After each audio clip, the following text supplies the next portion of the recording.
12টা বেজে গেছে। আজকে আমার বার্থডে।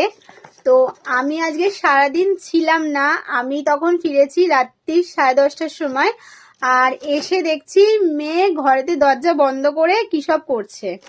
তো এই সমস্ত তৈরি করছিল, আমার জন্য গিফট তৈরি করছিল।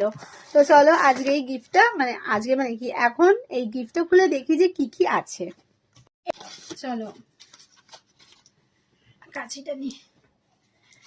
এইটা একটা হাতটা নিচু কর। লজেন্স বানিয়েছে, বেশ সুন্দর লজেন্সটা বানিয়েছে। লজেন্সটা বানিয়েছে সুন্দর। হাতটা নিচু কর। খুব সুন্দর। Wow, dairy milk. কাগজটাই কেটেছিল, আবার দেখো কত ডিজাইন করে। এটা দিয়ে আবার লালিপপ বানিয়েছে, বেশ ভালো। ব্যাগটা তো খুব সুন্দর হয়েছে। আচ্ছা, এটা কি কি সোনা জিনিস দিয়েছিস নাকি আমাকে? না না, সোনা না, খাবার জিনিস। ওয়াও, খুব সুন্দর হয়েছে। এখানে ওর লেখা মধ্যে আছে কি লেখা আছে? আই লাভ ইউ লেখা আছে। একটা ক্যান্ডি। ক্যান্ডি না, চকলেট। ও ফর ইউ লেখা আছে।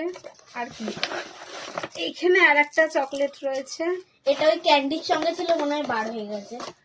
ও এটা তো বেশ ভালো, এটা আমার দরকার ছিল, এটা দরকার ছিল।